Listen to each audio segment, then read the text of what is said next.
Hi, it's Friday, so it's Sonic Story Time, and this one is a proper belter. Probably two, maybe even three parts, so you're going to have to come back next week to find out what happens. So we're going to go back to 1998, and which was a pretty amazing year for me in many ways, for all kinds of reasons, work, personal. So I was at Plaza.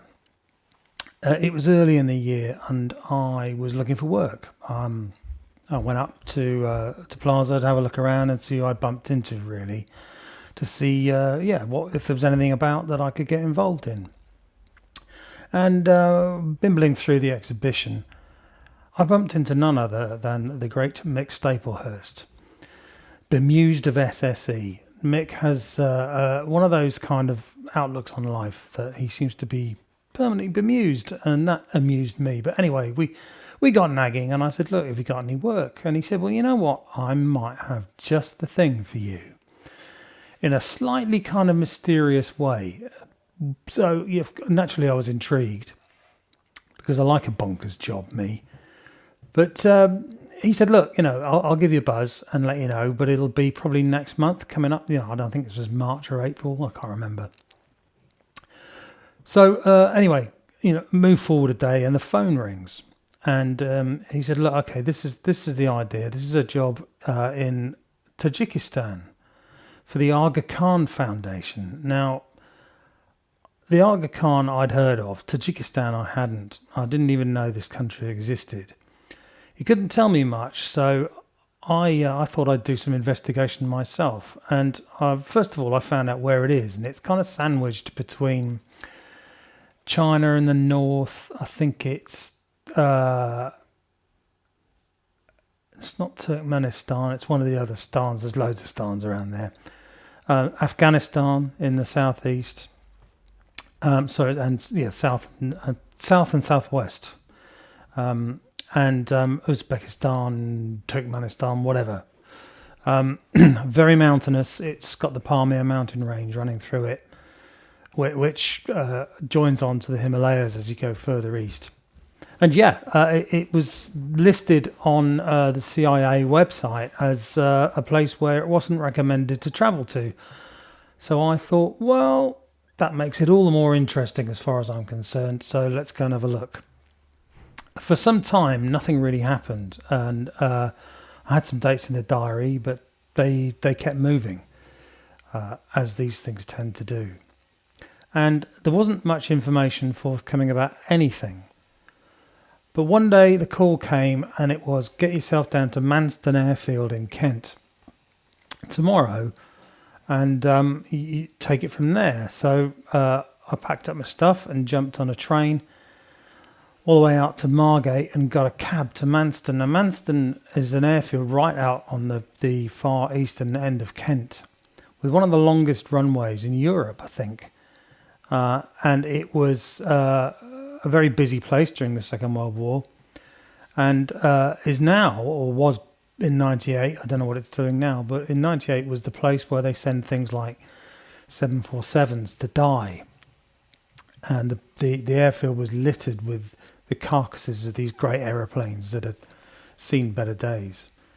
And got there and met up with Matt Field and Tom Wiggins, who were my collaborators. And we sort of arrived at the airfield and said, okay, we're ready to go. Customs, check in. Where do we put our bags? There's none of that. They just said, look, sit down and wait. Planes are not here. Okay. So we sat down and we waited. And we waited. And then we waited some more. And eventually we thought, well, look, this isn't happening. We'll go and find somewhere to stay, which we did. I can't even remember what it was. I think it was a hotel in Margate somewhere. We came back the next day and we waited and waited and waited. And we got pretty bored with waiting, because there's only so much you can do when you're in a large airfield with a very small, it's not really a terminal, it was basically an office. And we hung around and we hung around. We had ventured off to the pub at one point, which meant staggering through a load of fields where the crop had just been cut, and it was like dancing on razor blades, I seem to recall. And the pub was full of all kinds of World War II memorabilia, as lots of them are around there. And I think we were there for probably 3 days, when eventually our plane arrived. Now this plane, it wasn't what you might expect. It wasn't a 747. It wasn't anything like that. It was an Ilyushin IL-76, which is a high-powered Russian transport, a bit like a Hercules with jet engines, and it has an entire kind of glass nose cone on it where the navigator sits. It's got 2 levels of cockpit, flight decks upstairs, navigator downstairs, but it's got a great big yawning cargo bay. And we thought, oh, right, this could be interesting. So we thought, great, let's get ready. But no, it's like, no, wait, because the crew weren't there or something. I don't know what it was. We waited basically, I think, another day. The equipment arrived, and we thought, great, let's go and load the truck. But no, it was like, oh, hang on, no, the airport handlers do that. So we waited and we waited and waited some more, and we watched in the distance as they slowly loaded the gear, which we'd actually got no real idea of what to expect. I mean, it was an SSE package. There was probably in those days some Nexo involved. There was. More on this later. And we eventually were told, okay, look, we're good to go. And we thought, okay, right, customs, anything like that? No, nothing, passports, casual glance maybe, I can't remember it. On you go, and we sort of got onto the plane and thought, okay, where are the seats? There weren't any, save for a few canvas jump seats down each side, squeezed in next to the gear, which took up most of the loading bay. The loading bay is about 3 tanks worth, I think, 3 T-34 tanks. And it was pretty full with these massive pallets of not only sound equipment, but loads of other stuff too. And we were told that you have to sit on the benches. And so we did. And it was possibly the most uncomfortable experience imaginable. The whole thing was bizarre. We took off, couldn't see anything or anything. It was incredibly noisy. And off we went. There were people sleeping on top of the gear. There was no kind of creature comforts whatsoever. Certainly no trolley service. And in the end, I just thought, well, look, this all seems very casual, so I'm going to go and have a look around. And there was a little kitchen there, and there were loads of the Russian guys with the crew smoking cigars and drinking chai and all this sort of thing. And there were such delights as the toilet, which looks a bit like this. And eventually I found my way up to the navigator's position. The navigator, if that's actually what he was this enormous, great big guy, again, smoking a cigar, sat, not in a flight seat. He was sat on a 3-legged, looked like a homemade wooden stool. But in front of him was this open, was fantastic because it was all glass. And I sort of indicated, look, do you mind if I, check it out? And he said, help yourself, duh. And I lay down on the floor like this, my head over that, looking straight down through the navigator's position, and watched the world slip by below me, which was pretty stunning, actually. A unique experience, especially when we flew over places like Turkey. I've never seen country like it.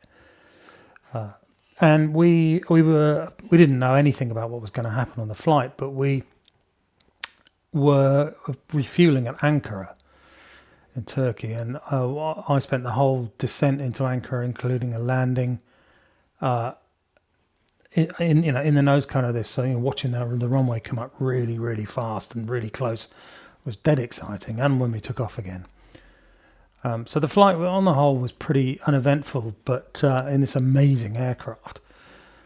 All of the control panels and everything were painted this beautiful kind of turquoise. It looked sort of Mediterranean turquoise colour. And as it got dark, it all lit up. in sort of pinks and reds and whites and looked fantastic. And I thought, well, it had got dark and the plane had actually started to kind of move around a lot. We would sort of seem like we were in a holding pattern or something. And I was thinking, this is Tajikistan. It can't be that busy. I went up to the flight deck to see what was going on. Nobody mind. I just stood at the back and watched what was going on. And there were 3 or 4 guys up there speaking in fairly animated tones, albeit Russian. And these bells kept going off, sort of ding, ding, ding, ding, ding, ding, ding, ding sort of thing. And especially when the plane banked. I was thinking, what's going on there? And I was sort of looking around, and I've been on the flight deck of a few planes and things in the past. And there were these one particular sort of set of meters which were kind of going against the end stops, going ding, ding, ding, the empty fuel. And I'm thinking, what? We're running out of fuel. We're still in the air. This is no good. So, we were circling around, it turned out, over Dushanbe, which is the capital of Tajikistan. We'd arrived, but they couldn't find the airfield. Which might sound bonkers, but I don't think there was too much in the way of anything particularly space age about the navigation systems. And there were various conversations going on over the radio and things saying, look, help us. We need to land. We're running out of fuel, I guess. My Russian isn't that good. And eventually, all of a sudden, down on the ground, what was very obviously a landing strip lit up. Just like Heathrow. The lights kind of came on in sequence, and the plane went way, and down we went and landed very, very quickly indeed. And it turned out that what had happened was that the guy who looks after the landing lights and all, looks after the airfield, which obviously doesn't get used that much, had forgotten to switch the landing lights on. And we couldn't see the airstrip. But we didn't all plummet to our deaths. We did actually make it. And we landed in Dushanbe, where, Matt and Tom and I didn't really know where the hell we were on Earth, let alone anything else. And after quite a lot of fiddling about, we were taken off to a hotel like no other.